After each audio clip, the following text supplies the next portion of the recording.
예, 오늘 본문 로마서 2장 우리 1절부터 11절 말씀을 중심으로 남을 판단하는 사람아 라는 제목으로 우리 함께 은혜를 나누기를 원합니다.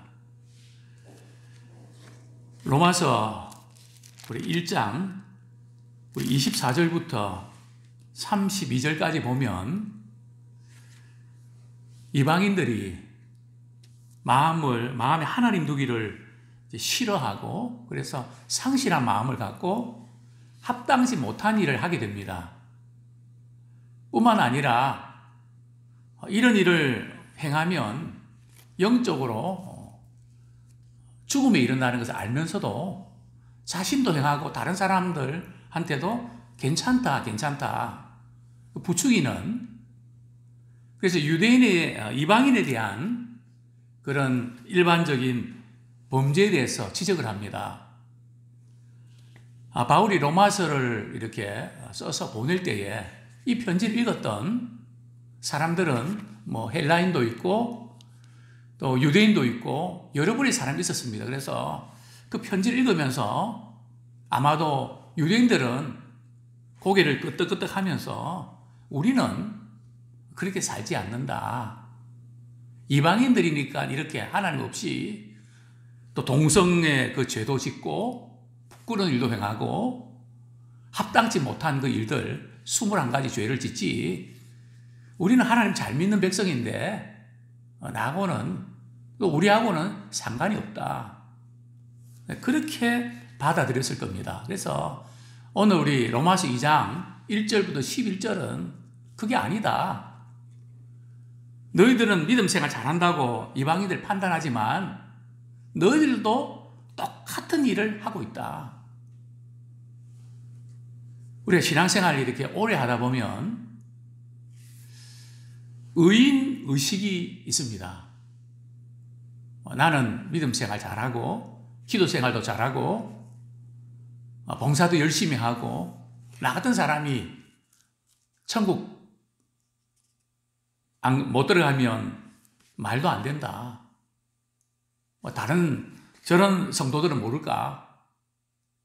그리고 설교를 들을 때도 그것은 나하고는 상관이 없고, 오늘 아무개가 교회 와서 우리 남편이, 우리 아내가 교회 와서, 김 집사가 교회 와서 이 말씀 드려야 되는데 자꾸 그 말씀을 자신에게 적용을 시켜야 되는데 남에게만 적용하고 판단하는, 그렇게 되기가 쉽다는 거죠. 그래서 사도 바울은 이제 유대인들에게 경고의 말씀을 합니다. 그게 바로 2장 1절. 그러므로 남을 판단하는 사람아, 누구를 막론하고 내가 핑계하지 못할 것은 남을 판단하는 것으로 내가 너를 정죄함이니 판단하는 내가 같은 일을 행함이니라.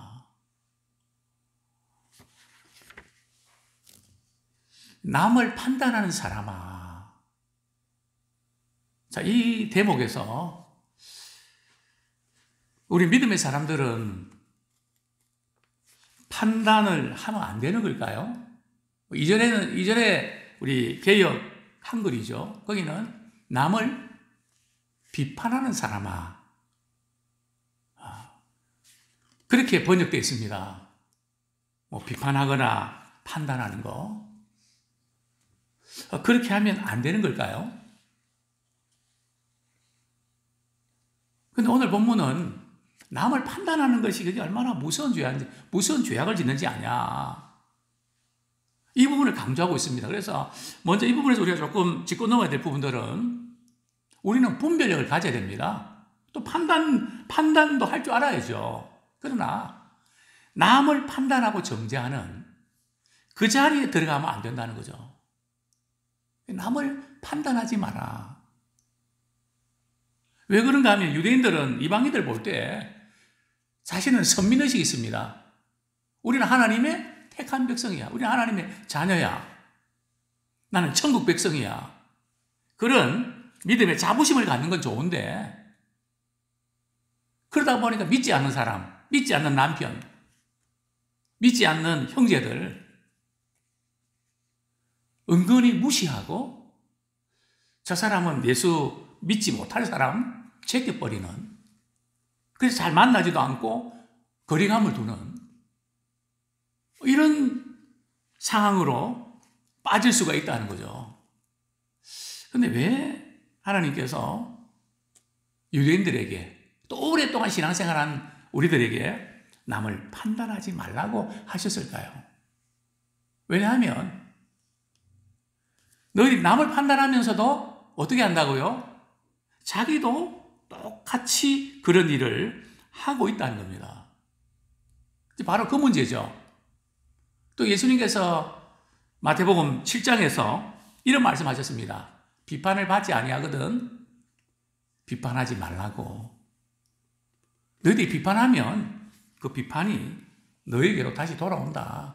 너희에게 헤아리는 그 헤아림으로 너희도 그 헤아림을 받을 것이다. 그러시면서 뭐라고 말씀하셨죠? 형제의 눈 속에 있는 티를 빼기 전에 자기 눈 속에 있는 뭐부터 빼라고요? 들보부터 먼저 빼라. 그러니까 이 들보에 가리워서 남의 죄가 더 보이고 더 커 보이고 문제시하게 된다는 거죠. 그러니까 또 오늘 우리 주님의 말씀을 보면 당신 눈에 지금 티가 있다고 지적만 할 것이 아니라 그냥 눈에 티가 있으면 그걸 자기 들보를 먼저 뽑고 제거하고 남의 눈에 티를 조용히 빼주라는 겁니다. 근데 이제 말로만 우리는 비판하고 아무것도 하지 않는 이제 그런 잘못에 빠질 수 있다는 거죠. 근데 남을 비판한 사람이 왜 같은 죄를 짓는다고 하셨을까요? 사실 유대인들은 뭐 동성애 그 죄를 짓지 않습니다. 또 부모를 거역하는 거 하지 않습니다. 부모의 말씀이면 절대 순종입니다. 밖에서 아이들이 야구 시합을 하다가도 유대인 어머니가 그 아들 이름을 부르면 어떻게 하는지 아십니까? 딱 그 배트를 말이죠. 그대로 두고 집에 가서 밥을 먹습니다. 한국의 우리 아이들은요, 나 밥 안 먹어. 조금 이따 제가 밥 먹을 거예요. 뭐 그럴 수도 있습니다. 그런데 유대인들은 부모를 거역하지 않거든요. 왜냐하면 부모를 거역하면 성경에 죽이라고 그랬으니까 죽을 짓을 한다고 생각하니까 그렇게 안 합니다. 그런데 왜 유대인들이 동일한 죄를 짓는다고 했을까요? 그 의미는 이런 것입니다. 성경에 보면 살인이라는 죄, 사람을 죽여야 살인이 되지만 성경은 어떤 것도 살인이라고 이야기합니까? 막 욕하는 거, 말로 상처 주는 거, 그리고 마음으로 미워하는 거. 즉 겉으로 나타난 행동뿐만 아니라 마음으로 짓는 그런 죄도 살인이다. 음란도 마찬가지죠. 음란한 행동을 하는 것도 음란죄지만 마음에 음란한 생각과 음욕을 품는 것, 그것도 역시 간음했다. 그러니까 겉으로 드러난 행동은 하지 않았을지 모르지만은 마음으로 짓는 죄는 하나님 보실 때는 어떻다고요? 똑같다는 겁니다.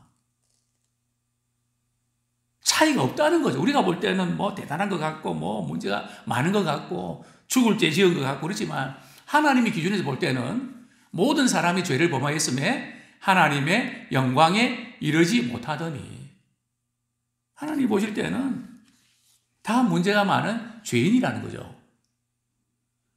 또한 남을 판단하지 말라고 말씀한 이유가 뭘까요?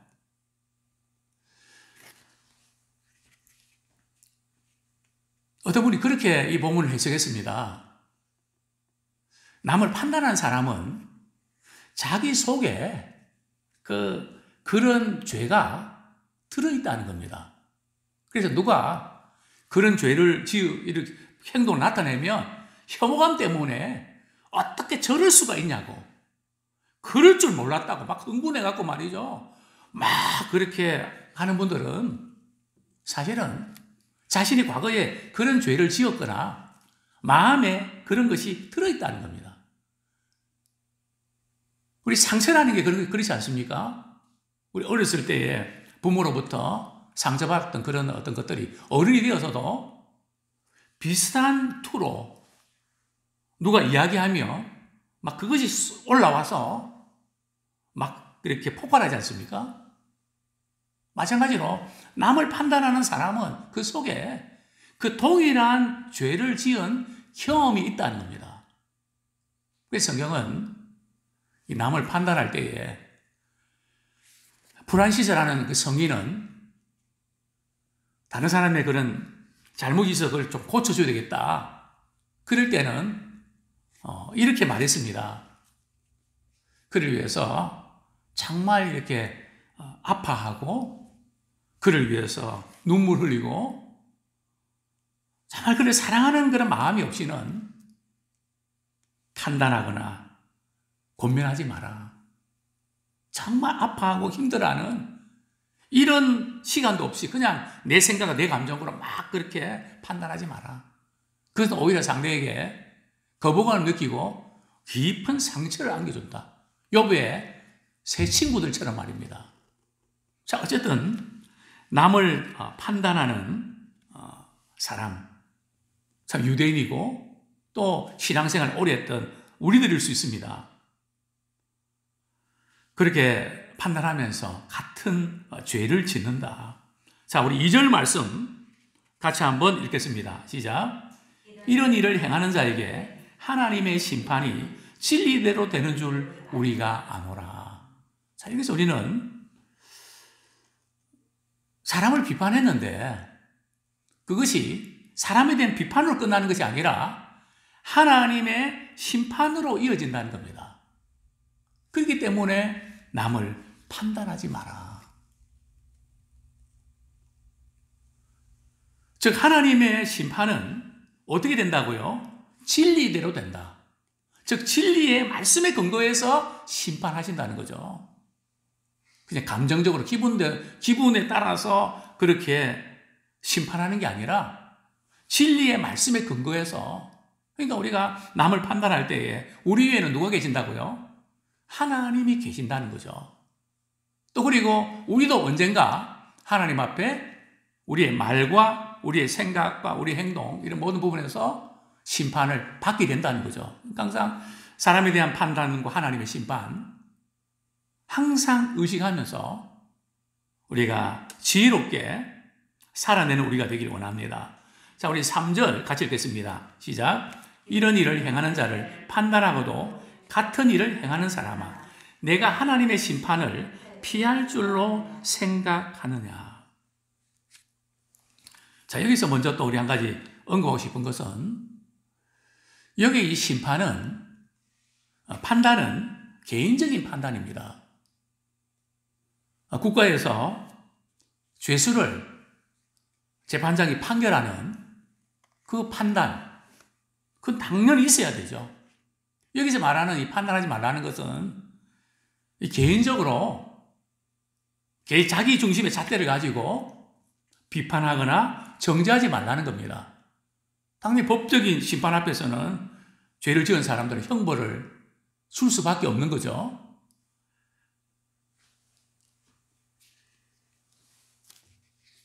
내가 하나님의 심판을 피할 줄로 생각하느냐. 그렇습니다.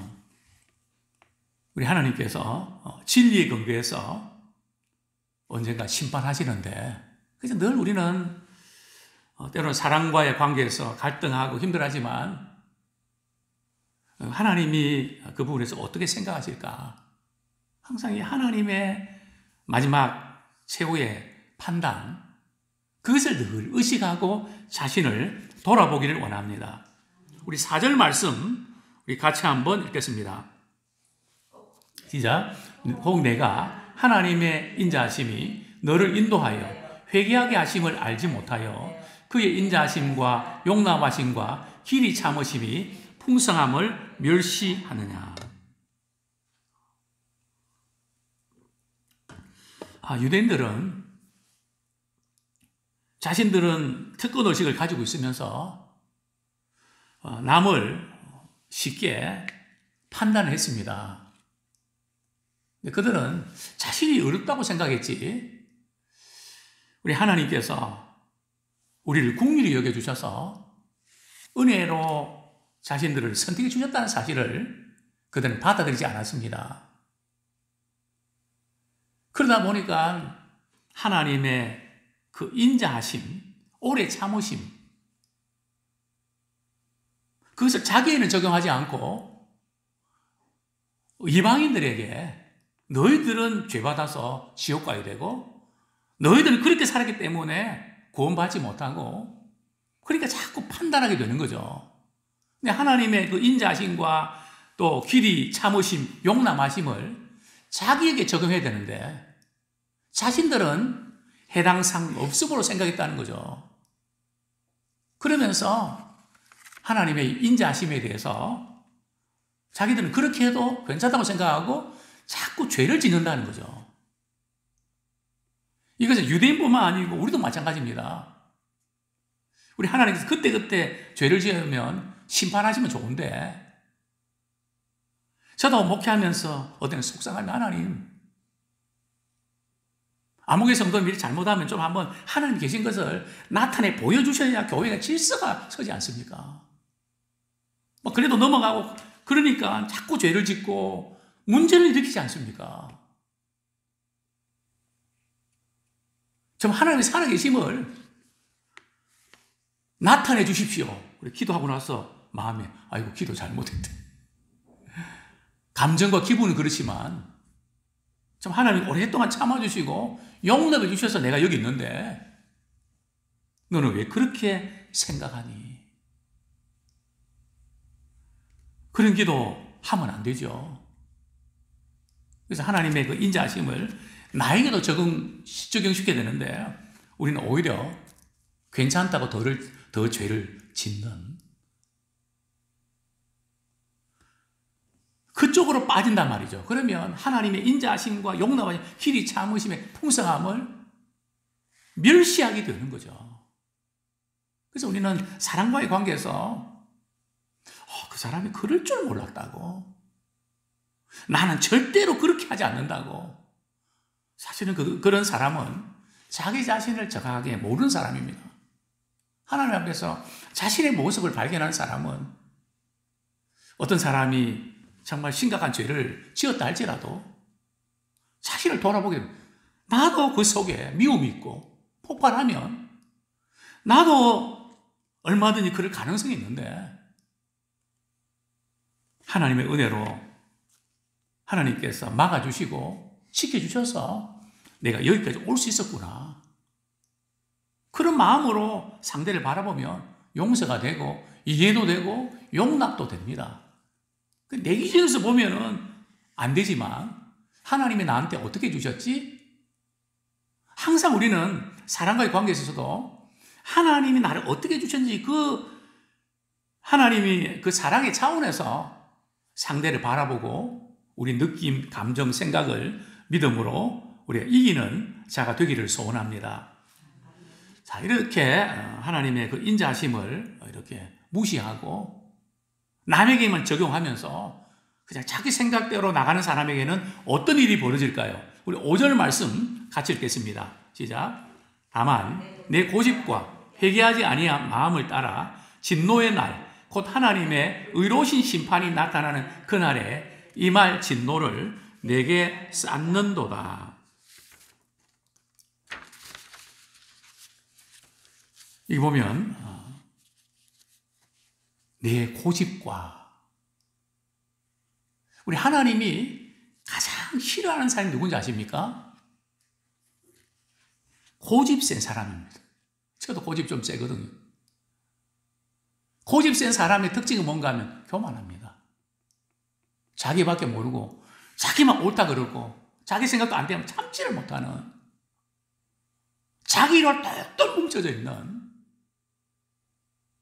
성경에 보면 바로 왕이라든지 이스라엘 백성들 향해서 하나님께서 그들에게 재앙을 내리실 때, 그들을 심판하실 때 이렇게 말씀합니다. 그들은 마음이 뭐하다고요? 강박하다. 이 강박하다는 것이 고집이 세다는 거예요. 하나님 말씀 주셔도 하나님 말씀은 그렇지만 하고 마이웨이로 나가는 거죠. 그래서 고집 센 사람은 하나님이 가장 싫어하십니다. 왜냐하면 그게 교만이거든요. 또 하나님이 쓸 수도 없는 사람의 특징 가운데 하나가 바로 고집 센 사람은 하나님이 잘 쓰시지 않습니다. 아무리 다른 부분에서 재능이 많고 역량이 많아도 하나님 쓰시기에 불편하시거든요. 자기 생각대로 하려고 그러니까. 하나님 말씀하시면 네 하고 그냥 줄을 안 달고 그렇게 해야 되는데 항상 나의 그 어떤 것이 있어갖고 그것을 고집하기 때문에 내 고집과 회개하지 않는 마음. 고집 센 사람은 회개의 문이 안 열립니다. 왜냐하면 자기 자신의 고집으로 꽉 차 있기 때문에 내가 뭘 잘못했는데 나만큼 믿음 생활하고 나만한 남편이나 아내가 있으면 나와보라 그래. 나만한 부모가 있으면 나와보라 그래. 내가 늘 부족하고 연약하고 그걸 느껴야 여지가 있는데 자기 것으로 꽉 차 있으니까 회개가 안 나오죠. 이 고집과 회개의 만남, 이 두 개가 만나면요, 이게 이제 계속 쌓이잖아요. 그럼 어떻게 되는가 하면 하나님의 진노에 하나님의 의로우신 심판이 나타나는 그날에, 하나님의 의로우신 심판이 언제 나타납니까? 마지막 날 우리 주님 다시 오실 때에 최후의 심판이 있습니다. 그때 이 말 진노를 쌓아두고 있다는 거죠. 하나님께 이 말 진노를 쌓아가는 인생은 참 불행합니다. 뭐 아무것도 아닌 그 부분 고집 부려봐야 아무것도 아닌데, 자존심 내세워봐야 아무것도 아닌데, 순간적으로 좀 기분 좋고 나쁘고 그 차이인데 하나님의 진노를 내게 쌓아가고 있는 것이다. 그렇습니다. 이제 6절부터 11절까지는 이제 최후의 심판입니다. 우리 하나님의 공정한 심판이 이렇게 기록되어 있는데요. 심판의 기준이 뭘까요? 심판의 기준은 진리의 말씀입니다. 또 심판의 기준이 뭘까요? 6절에 보면 하나님께서 각 사람에게 그 행한 대로 보응하시되, 그리고 7절부터 11절까지 보면 계속해서 악을 행하는 사람, 선을 행하는 사람, 선을 행하고 모든 것이 행하는 것입니다. 심판은 행하는 것을 따라서 받는 것이지. 자, 그러면 여기 조금 정리하고 넘어가야 되겠죠? 우리가 마지막 날 우리 주님 앞에 심판받을 때에 천국과 지옥은 뭘로 갈라집니까? 예수를 믿고 안 믿고로 갈라집니다. 즉 믿음으로 천국과 지옥이 갈라집니다. 그것을 지금 전제로 하는 겁니다. 지금 이 장은 주로 이제 유대인들의 잘못된 신앙을 책망하는 겁니다. 근데 유대인들은 하나님의 말씀은 뻔질하게 아는데 그것을 행동으로 옮기지는 않습니다. 몇 가지 금식하고 구제하고 이런 건 잘하는데 그 말씀의 근본 핵심되는 부분들, 그것을 놓치고 있었던 겁니다. 무엇보다도 예수 그리스도를 그들은 거부했습니다. 그래서 이 심판의 이 기준은 당연히 예수님을 믿는 거, 믿지 않는 거, 거기에 결정됩니다. 그러나 심판은 우리 믿는 사람의 상급과 연결되어 있습니다. 상급은 우리의 행동과 연결되어 있는 것이지, 뭐 믿습니다 하고 그냥 행동은 주님 앞에서 아무것도 하지 않는 부분은 상급이 없죠. 당연히 없죠. 그러니까 심판은 내가 믿고 천국 가면 그만이다, 그게 아니고요. 우리 예수님을 믿고 주님이 기뻐하시는 삶을 살아내는 겁니다. 주님을 따르는 것이죠. 또 주님의 말씀에 순종하는 것이죠. 그래서 6절에 보면 하나님께서 각 사람의 그 행한 대로 보응하시되 시간, 물질, 건강, 은사 그 모든 거 어떻게 사용했나 마지막 날 하나님께서 카운트다운 하겠다는 거죠. 결산 보고를 우리가 주님 앞에 올려드려야 된다는 거죠. 두 부류로 나누어집니다.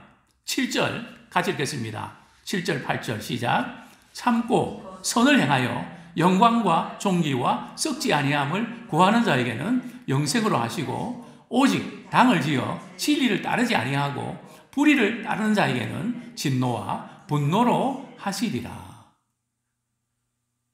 두 부류의 사람이 나옵니다. 참 예수님을 믿고 또 그 이후에 참 하나님을 사랑하고 잘 섬기는 그것이 선을 행하는 거죠. 그런 사람에게는 하나님께서 뭘 주신다고요? 영생을 주시고 영광과 존귀를 주십니다. 그런데 우리가 주님을 이렇게 섬기는데 꼭 기억해야 될 것이 뭔가 하면 선을 행하다 보면 뭐 하게 됩니까? 낙심하게 됩니다. 그 낙심의 고비를 잘 넘겨야 된다는 거죠. 그래서 참고 주님 생각하면서 주님 이렇게 십자가 지셨는데 나도 이 고난을 주님 생각으로 참고 견디자. 그래야 되는데 요즘 우리 신자들 가운데는 참고 견디는 이 부분이 대단히 취약합니다. 우리 신앙생활은 끝까지 견디는 겁니다. 끝까지 견디는 자는 구원을 얻으리라. 그렇게 말씀하신 만큼 참고 견디면서 우리 역할을 잘 감당하는 우리가 되길 원합니다. 또 당을 지어 진리를 따르지 아니하고 여기 당을 짓는다는 것은 자신의 이익을 위해서 자기 자신밖에 모르는 이 당이 왜 지어지는가 하면 자기의 유익을 위해서 당이 지어집니다. 정치도 마찬가지고요. 신앙생활도 마찬가지고 주님이 어떻게 기뻐하시고 주님께서 말씀하신 대로 내가 진리를 따르는가 이게 아니라 내 마음에 들고 내 기분에 들고 항상 자기가 중심이 되는 그런 사람은 불의를 따르는 자에게는 진노와 분노로 마지막 날 갚음을 받게 됩니다. 또 우리 9절, 10절 우리 같이 한번 읽겠습니다. 시작. 악을 행하는 각 사람의 영에는 환난과 공고가 있으리니 먼저는 유대인에게요 그리고 헬라인에게며 선을 행하는 각 사람에게는 영광과 존귀와 평강이 있으리니 먼저는 유대인에게요 그리고 헬라인에게로라. 또 악을 행하는 사람, 선을 행하는 사람. 악은 하나님을 경외하지 않는 것이 악입니다. 믿는다고 하면서도 하나님을 경외하는 삶이 없는 거, 그게 악이죠. 선을 행하는 사람, 악을 행하는 사람 두 부류로 나눠지는데 우리 9절에 보면 악을 행하는 각 사람의 영에는 여기 좀 표현이 난해합니다. 그럼 영혼만 심판한다는 뜻일까요? 아닙니다. 사도 바울이 쓰는 어법에서 각 사람의 영이란 뜻은 그 사람이란 뜻입니다. 그래서 우리 10절에 보면 선을 행하는 각 사람에게는 이렇게 번역되어 있죠. 즉 선을 행하는 사람, 악을 행하는 사람. 선을 행하는 사람, 악을 행하는 사람에는 뭐가 있다고요? 환난과 공고가 있으리니. 유대인과 헬라인, 유대인이나 이방인이나 차별이 없다는 겁니다. 또 선을 행하는 경우도 유대인이나 이방인에게나 헬라인이나 차별이 없습니다. 그래서 우리는 신앙생활 할 때에요. 이거 조심해야 됩니다. 내가 지금까지 할 만큼 했는데. 에스겔서는 이 말씀을 강조합니다. 지금까지 그동안 의롭게 살아왔는데 이제 죄를 이렇게 지으면 그동안 행한 의는 기억이 안 된다. 이게 뭐 굉장히 지금 스트레스 받을 일 아닙니까? 지금까지 의로움을 행했는데, 그래서 그냥 너무 실망되고 이래서 이제는 그냥 죄지겠다고 막 했는데, 그러면 지금까지 의롭게 한 거 내가 기억지 않는다 그랬거든요.